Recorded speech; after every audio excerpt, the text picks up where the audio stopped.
Pessoal, tudo bem? Começa agora o nosso primeiro episódio do Regina Cast, o novo canal de comunicação do Hospital Regina, cheio de informações e aí com foco na prevenção e no cuidado.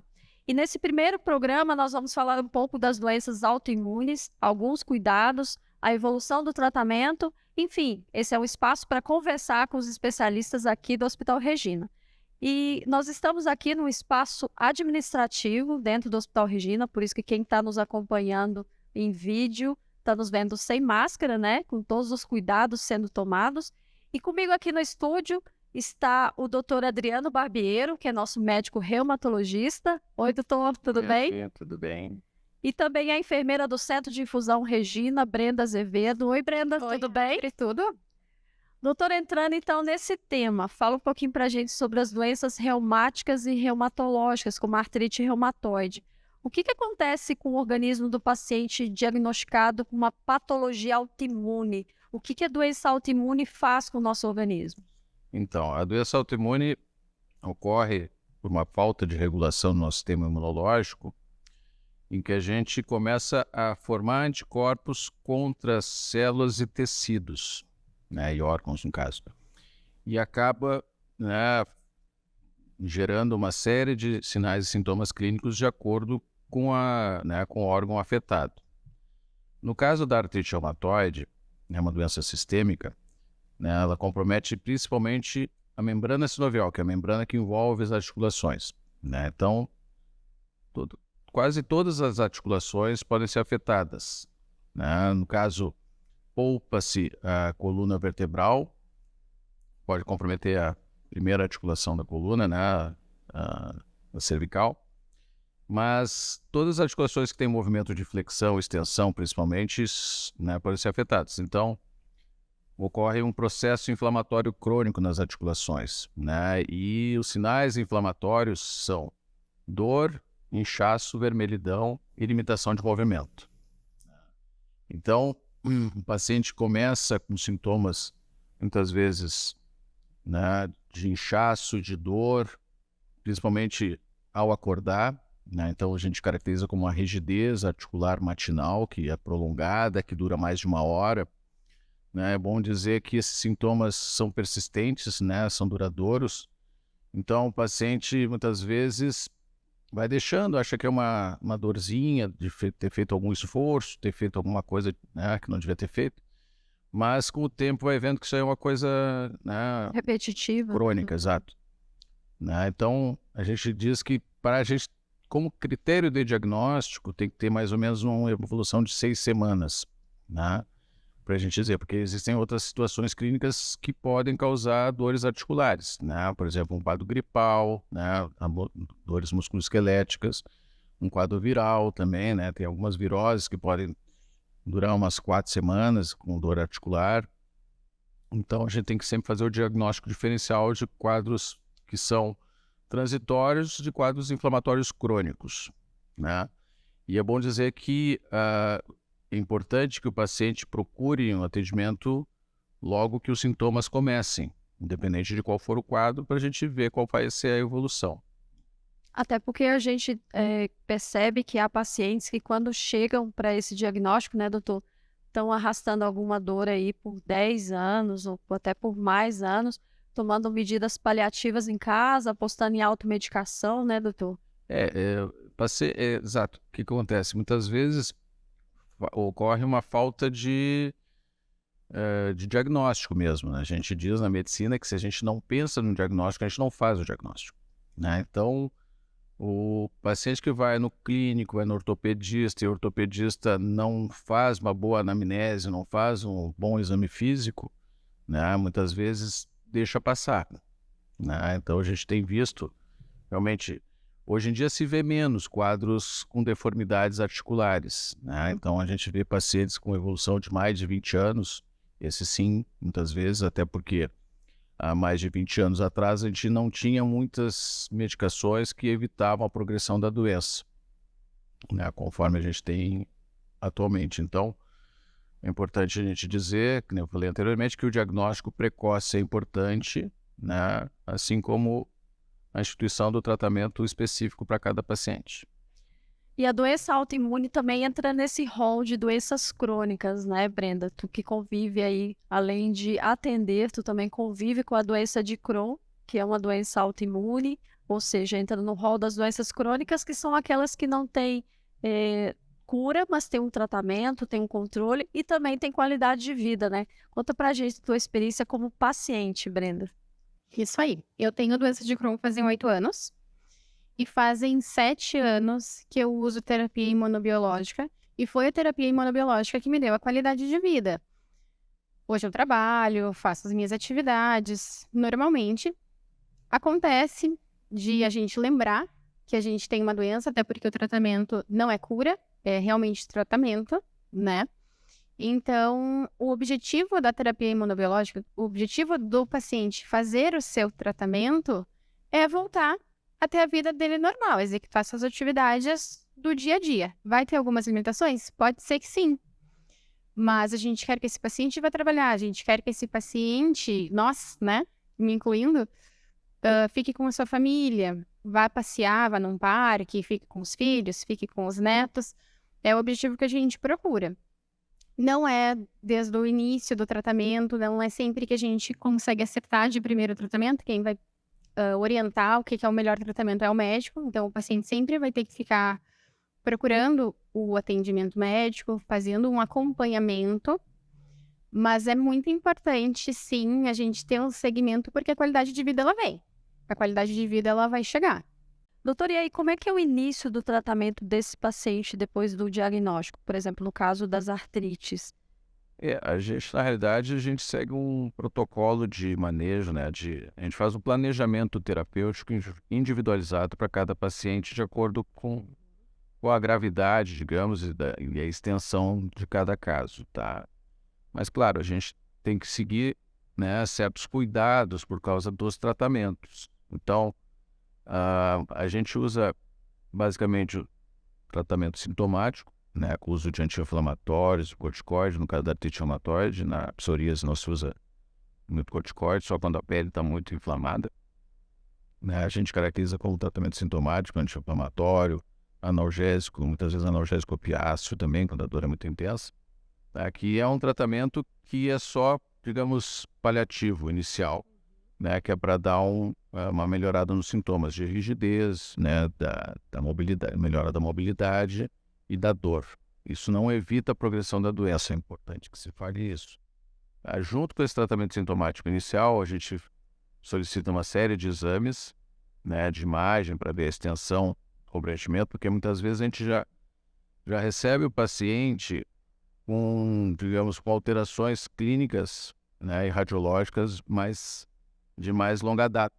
Quadros iniciais a gente não tem alterações nos raios-x nem nas ressonâncias, né? Muitas vezes, né, por exemplo, na espondilite a gente pode ter comprometimento da sacroiliaca, é uma característica, um comprometimento das sacroiliacas, né, que muitas vezes inicialmente é um quadro não radiológico, a gente não, né, no raio-x a gente não consegue detectar, a não ser na ressonância. Então a gente pede esses exames de imagem e pede também exames laboratoriais para ver a parte, digamos, inflamatória, né, as que a gente chama de proteínas de fase aguda, o VSG, proteína C reactiva. Se solicita os autoanticorpos em algumas situações clínicas, né? No lúpus eritematoso sistêmico, que é uma outra patologia autoimune, a gente diz que é a mãe das doenças autoimunes, porque é uma doença que pode comprometer qualquer órgão e sistema, né? A gente tem uma série de alterações imunológicas características, né? E se faz também uma série de exames para prevenção de infecções, né? Antes de começar os tratamentos, se faz exames para hepatite B, hepatite C, HIV, né? Se faz para, no caso, se a gente precisar entrar com tratamentos imunobiológicos ou imunossupressores mais importantes, digamos, mais importantes, a gente tem que fazer teste para tuberculose também, porque existe, no nosso meio existe muita tuberculose latente, né? Então, esses tratamentos podem desencadear tuberculose latente. E depois a gente vai individualizar o tratamento usando o que a gente chama de drogas modificadoras do curso da doença, né? No caso tem o metotrexato, a sulfasalazina, a hidroxicloroquina, né? A gente começa com monoterapia e vai avançando de acordo com a resposta. É importante dizer que 40% a 60% dos casos respondem ao tratamento oral, né? E 30% a 40% tem que evoluir para os tratamentos, né, mais específicos mesmo, né, que são, né, com os anticorpos monoclonais, que a gente chama de terapia imunobiológica. Vamos contar para o pessoal, então, doutor. Esse é um tratamento inovador, que é inclusive usado em outras áreas da medicina, né? Como a oncologia, a dermatologia, a gastroenterologia. Conta para a gente o que é esse tratamento com esses imunobiológicos, doutor. Então, esses tratamentos, eles têm, a gente chama, né, são recentes, dá para se dizer, né? Aqui no Brasil eles começaram no início dos anos 2000, 2002, por aí, né? Então, tem mais ou menos 20 anos, e basicamente são anticorpos monoclonais que se ligam em proteínas inflamatórias ou nas células inflamatórias, diminuindo a reatividade imunológica, né? Então a gente faz uma regulação do sistema imunológico, ele está exacerbado, no caso, né? No caso das... Está em alta atividade. Exato, a doença autoimune, o que acontece é digamos, um fogo amigo, né? A gente acaba formando anticorpos que acabam nos agredindo. Então a gente tem que tentar diminuir esse gatilho, porque é uma coisa que se auto-perpetua. Então a gente tem que fechar essa torneirinha, como se diz. Então a gente usa algumas substâncias que se ligam em proteínas inflamatórias ou em células que produzem os anticorpos para diminuir a produção dessas células inflamatórias que chamam outras células inflamatórias e acabam mantendo essa inflamação persistente, né? É bom dizer que essas medicações realmente elas agem muitas vezes em proteínas constitutivas, em citocinas constitutivas do nosso organismo, que são importantes em reparo de tecidos, né, no nosso sistema imunológico de defesa inicial. Então, muitas vezes aumenta a incidência de certas infecções, né, como herpes zoster. Então a gente tem uma vacina para herpes zoster que é muito, né, muito boa, porque assim, na nossa população, né, quem tem mais de 30, 40 anos, né, todo mundo teve catapora, né? Verdade. Teve varicela agora. Fica latente ali. Então tem o vírus, né? Então, depois de 50 anos, nosso sistema imunológico já não é mais tão competente e a gente fica mais sujeito a infecções pela varicela zoster. Então, é uma coisa que a gente recomenda, assim, antes de começar as imunoterapias, fazer toda a avaliação das vacinas, né? Por exemplo, para pneumococo, né? Para quem tem problema de pneumopatia, principalmente, né? E essa da varicela zoster. Então, a gente tem que ter certos cuidados com essas medicações também. Quando o paciente está com algum processo, né, infeccioso, a gente recomenda tratar esse processo infeccioso para depois fazer a imunoterapia, né? E a imunoterapia, na realidade, a gente começou a utilizar medicamentos que se utilizava na oncologia, né, baseado no mecanismo de ação, e se viu que atuava bem em certas doenças reumatológicas. Ou seja, é um mecanismo aí eficiente, né, doutor, que já mostrou que tem resultados aí, e é um tratamento, quando indicado, né, não é para todo mundo, é indicado aquele paciente, seguro e eficaz, né, doutor?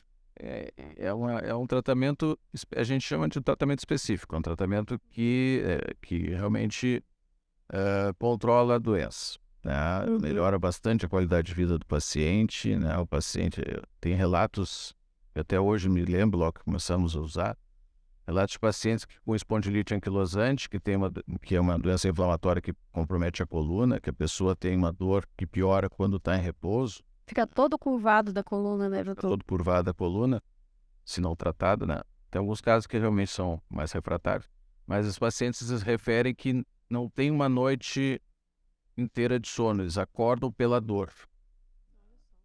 Então, esses tratamentos, né, uma certa vez, uma paciente me diz assim, depois que começou o tratamento, doutor, foi a primeira vez em 10 anos que eu consegui dormir uma noite inteira. Nossa, olha só. Então a gente acha que está em repouso na cama, que vai ter uma boa noite de sono, né?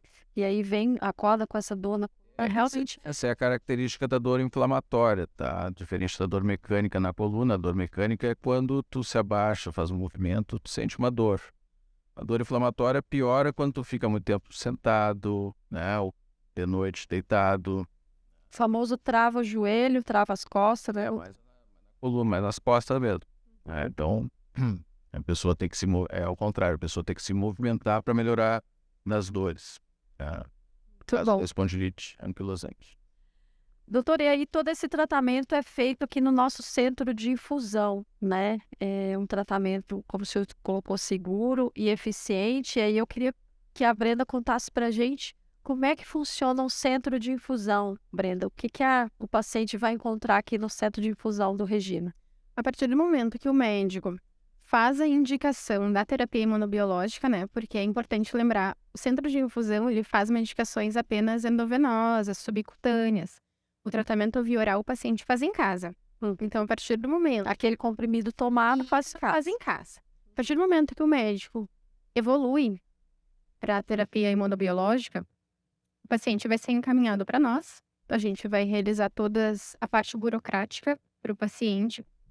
E ele vai vir e realizar a medicação dele, seja intravenosa, seja subcutânea.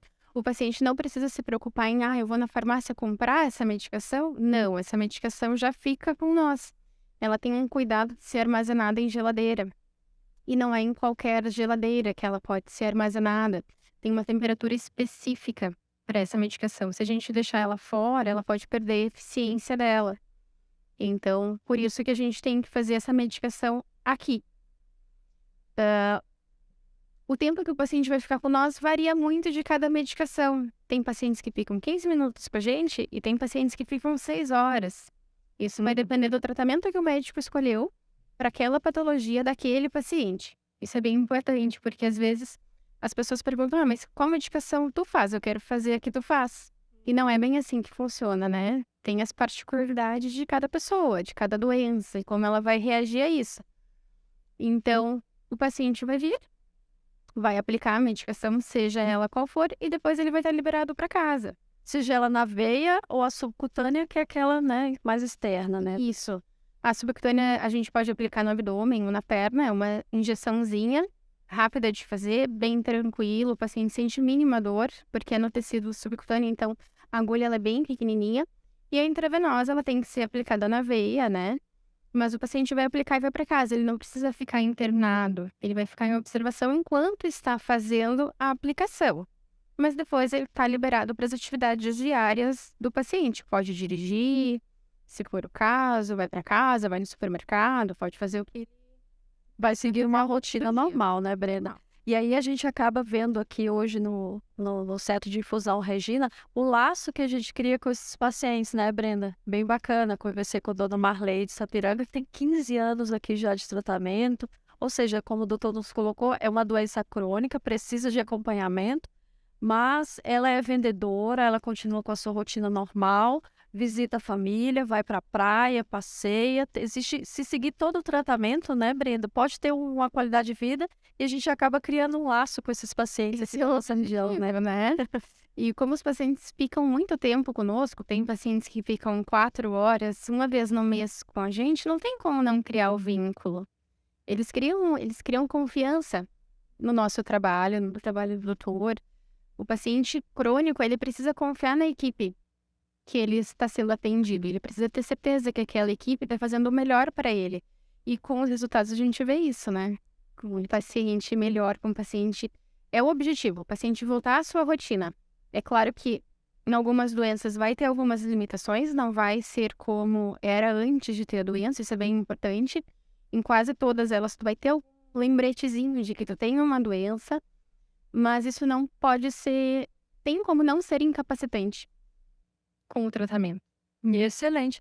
Doutor, e aí esse paciente também é avaliado ao longo desse tratamento também, né?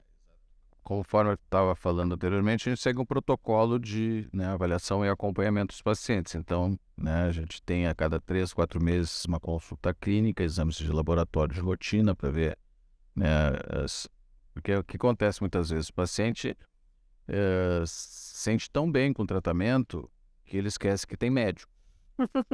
Então a gente tem que muitas vezes chamar o paciente para vir à consulta, para fazer os exames de controle, para ver se não tem nenhum efeito colateral renal, ou hepático principalmente, E é bom dizer, voltando no que vocês estavam falando em relação ao paciente, hoje em dia a gente sabe que quanto mais precoce é feito o diagnóstico, né, e melhor feita a avaliação e o plano terapêutico, melhor vai ser a evolução desse paciente, né? Então, o que a gente tem tentado fazer é diminuir essa jornada do paciente. Então, né, levando informações, né, educando a população, isso é uma coisa que também é importante, porque a gente, né, precisa que as pessoas saibam quais são os sinais e sintomas para poder procurar também, né, o especialista adequado, seja qual for a área, né? Os tratamentos imunobiológicos são feitos em várias áreas da medicina hoje em dia, são feitos na reumatologia, na hematologia, na oncologia, na pneumologia, na alergia, na gastroenterologia, na dermatologia, na cardiologia. Então, né, são terapias, claro, específicas para cada doença, né, mas que respondem muito bem, né, e estão cada dia tendo melhor resultado para os pacientes. E isso é fantástico. Só o paciente. Isso é fantástico ver a qualidade de vida do paciente, né, diante do tratamento, né, que ninguém abandone o seu tratamento, que ninguém negligencie, né, doutor, os sintomas. Deixa eu falar da neurologia também. Ótimo, e da neurologia também, fundamental entender esse efeito, né, do tratamento imunobiológico. Brenda, conta pra gente, a gente tem aí uma infraestrutura completa, né, dentro do nosso centro de infusão aqui no Regina, são 6 posições de atendimento, né? São 6 posições de atendimento atualmente. Tem cama para o paciente que precisa ficar mais deitado. Tem poltrona para o paciente que prefere ficar sentado. O banheiro é acessível. A gente sabe que o nosso espaço ele é bem amplo. E a gente sabe que os nossos pacientes, a gente quer que ele fique muitos anos com a gente, né? Tem uma visão linda para o jardim ali também, né? Maravilhosa. Então, o paciente que tem uma dificuldade de locomoção, que a gente sabe que é uma característica que afeta alguns dos nossos pacientes, tem esse espaço para ele se locomover. Tem toda a estrutura que o paciente possa precisar. E também tem uma agenda aí que o pessoal sempre vai dar um lembretezinho, né, Brenda? Isso. A gente agenda os pacientes, somos nós mesmos, enfermeiras, que agendamos porque a gente sabe a particularidade de cada paciente. A gente sabe que a dona Maria prefere ficar deitada na cama porque ela tem muita dor no quadril se ela fica sentada. Então, a gente agenda os pacientes conforme a disponibilidade deles também. Então, a dona Maria, ela trabalha até as 5 horas da tarde. Então, a gente pode atender a dona Maria depois das 5 horas da tarde. Mas a dona Joana, ela trabalha de tarde. A gente consegue agendar ela para de manhã. A gente quer que esse tratamento... O paciente já tem uma doença. O paciente já tem um fardo muito grande para carregar. Ele vir fazer o tratamento dele não pode ser um empecilho. A gente tem que facilitar isso para o paciente. Para ele poder vir, poder continuar o tratamento. E não fazer o tratamento porque não tinha horário para mim. Então, a gente sempre tenta, conforme as disponibilidades e conforme as preferências, encaixar o paciente para que isso não atrapalhe a vida dele mais do que a doença já dificulta. Ótimo, excelente isso. Doutor, e aí a gente vai vendo os resultados com o uso dos imunobiológicos, né? Graças a Deus temos ótimos resultados aí entre os pacientes. Que tipo de resultados o senhor tem verificado mais? Existe algum tempo de ação de cada medicamento? Varia de cada organismo? Como é que é isso? Então, a gente, como eu falei anteriormente, a gente tem que individualizar cada tratamento, né? E dependendo se o paciente tem uma doença mais grave, mais intensa, assim, muitas vezes a gente escolhe os medicamentos endovenosos que têm uma ação mais rápida, né? O subcutâneo, geralmente, pela característica de cada um, né? Muitas vezes a pessoa é mais gordinha, né? Demora um pouquinho mais para absorção, né? Ou de ter um nível sérico mais adequado, então muitas vezes os subcutâneos eles podem demorar um pouquinho mais para fazer efeito. Outra questão que é importante também na hora da prescrição é a questão da logística do paciente, que nem a Brenda falou. A gente tem que pensar na acessibilidade, como é que o paciente vai fazer para chegar aqui. Então, se o paciente é de outra cidade, mora longe, né, muitas vezes a gente faz medicações que têm um intervalo de dose mais Espaçado. espaçado, exatamente. Então, a gente tem que conversar com o paciente, dar as opções de tratamento para o paciente, porque, assim, a longo prazo, todos os medicamentos são equivalentes, tá? Alguns realmente demoram mais para fazer efeito, né? Outros, né? Então, se o paciente mora perto, não tem uma doença grave, a gente opta pelo subcutâneo, que é mais tranquilo, né? Digamos, a aplicação, essas coisas todas. E, claro, dependendo de cada caso, o que acontece muitas vezes, os pacientes, quando eles são crônicos mesmo, né, a gente estava falando, essas medicações, muitas vezes, elas começam a perder o efeito por características, né, são anticorpos, no caso, e muitas vezes o nosso organismo forma anticorpos contra esse anticorpo. Olha só. Então, o medicamento, não que ele não faça mais efeito, mas ele começa a perder o tempo de ação, ou seja, se ele durava antes 8 semanas, ele começa a durar 6 semanas, né? E depois passa a durar 4 semanas. Então, nesses casos, a gente tem que trocar o tratamento, tá? Então, a gente muitas vezes tem que ciclar, trocar os esquemas terapêuticos, muitas vezes a gente tem que achar um esquema que seja característico, que seja específico para o paciente. A gente ainda não tem muitos estudos nesse sentido, marcadores, né, específicos que dizem assim, não, a dona Joana, né, que tem artrite reumatoide, vai responder melhor ao medicamento X, né, ou o seu João vai responder melhor ao medicamento Y. A gente ainda não tem como saber isso. A gente tem algumas questões clínicas que a gente pode utilizar, né, para induzir ou para indicar o medicamento, né, para aquele paciente. Por exemplo, um paciente com artrite reumatoide que tem um VSG muito elevado, né, um quadro bem inflamatório, a gente sabe que responde muito bem ao Actenia, que é o tocilizumab, né? Então, é uma medicação que bloqueia uma interleucina 6, que é responsável também pela cascata inflamatória, né? É aquelas que chamam as células inflamatórias para a região ali. Então, esses pacientes respondem muito bem a essas medicações. É uma medicação muito boa, que se faz monoterapia para artrite reumatoide, é uma medicação que se usou durante a pandemia do Covid, a gente até teve falta da medicação durante a pandemia, porque se utilizou para o Covid, né, e se deixou os pacientes, tivemos que trocar os tratamentos dos pacientes, mas isso aí foi como é que se diz, um capítulo, A parte. é que, se Deus quiser, ficou no passado, né, e é uma medicação que se faz em monoterapia, não precisa se usar o metotrexato. O metotrexato a gente chama de medicação de base para as artropatias, tá? É um imunossupressor que se usa em outras doenças, se usa na oncologia em altas doses, como quimioterápico, né? Mas nas artrites a gente usa doses semanais, né? Que se equivaleria, assim, para quimioterapia é como se fosse, né, o volume de 1 litro, e para artrite a gente usa algumas gotinhas. Olha só. Então, para quimio a gente faz 1 grama né, semanal e por um período X, e para artrite a gente usa 15 a 25 miligramas. Então é bem, né, uma dose bem diferente. Antigamente a gente não tinha na bula, né, do Metotrexato indicação para artrite reumatoide. Então o paciente chegava e perguntava, doutor, eu estou com câncer? Né, a gente tinha que explicar que não, né, que era artrite, que a gente tem que usar o Metotrexato. Essa é uma dúvida que os pacientes têm bastante, né? Eu tô fazendo a terapia imunobiológica. Isso é quimioterapia? É igual? Eu vou perder cabelo? Eu vou vomitar? Né? Os pacientes têm essas...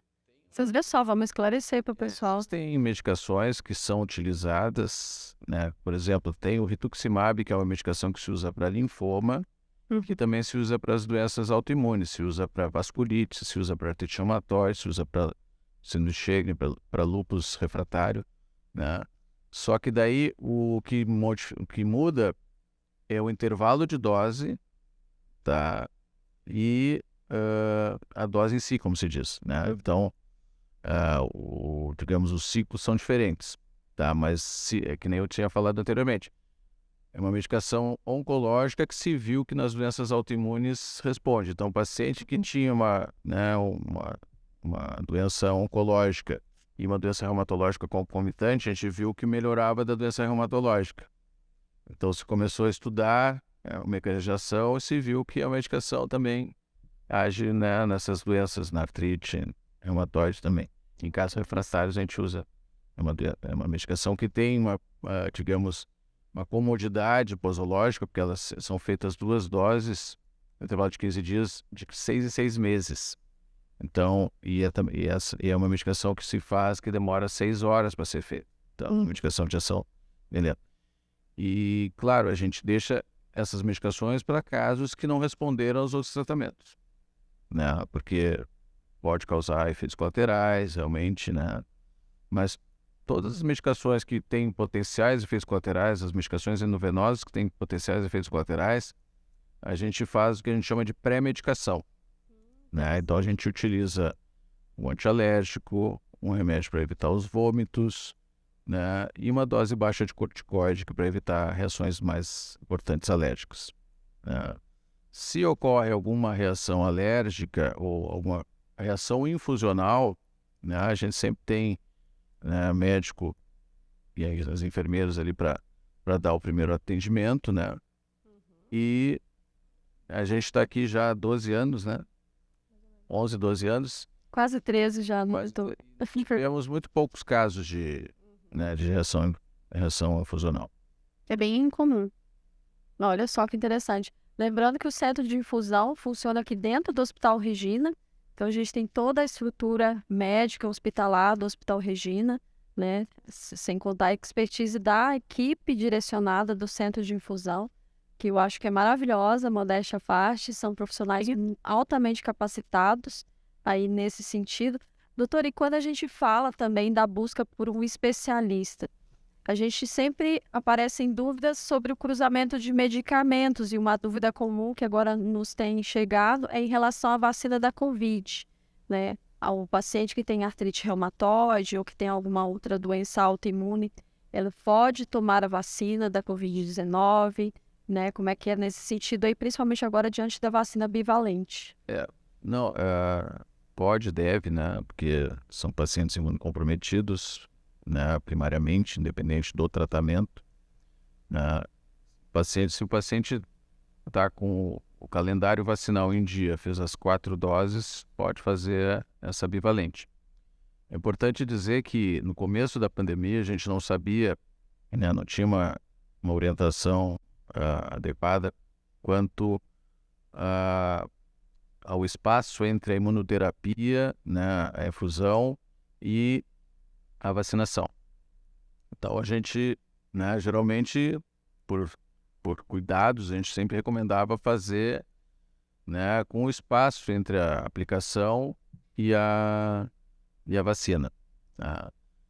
Com os estudos avançando, né, se viu que não tem muita diferença, né? O paciente pode fazer infusão e fazer a vacina no outro dia, que não vai fazer diferença. Pode diminuir um pouco a imunogenicidade, ou seja, a formação de anticorpos.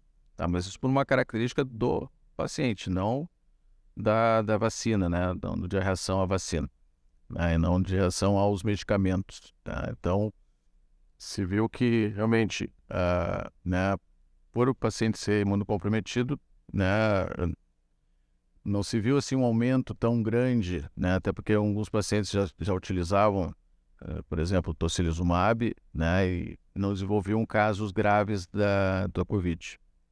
Então, não aumentou tanto assim os casos graves de Covid em pacientes imunocomprometidos, na parte da reumatologia, pelo menos. Na dúvida, então, que ninguém suspenda a medicação sem orientação médica, né, doutor? Vamos dizer isso, pessoal, é bem importante. O que a gente, né, vem fazendo é, né, recomendar ou mandar uma cartinha para o posto de saúde especificando qual é a doença que o paciente tem, qual é a medicação que está fazendo e que tem indicação de fazer a imunização. Olha só. Gente, eu quero deixar aqui os contatos dos nossos canais oficiais, como o site hospitalregina.com.br, onde você encontra aí todos os contatos, todos os detalhes, né, para falar com as nossas colaboradoras e conhecer um pouquinho mais o nosso Centro de Infusão Regina, né, nossos tratamentos avançados, nossa terapia imunobiológica, como o doutor nos colocou aqui. E eu quero agradecer, então, a tua participação, doutor Adriano. Obrigado pelas tuas ricas informações aqui para a gente. Sempre à disposição. Obrigada também, enfermeira Brenda Azevedo, pelas tuas informações. E obrigada também a quem nos acompanhou aí nesse primeiro episódio do nosso Regina Cast.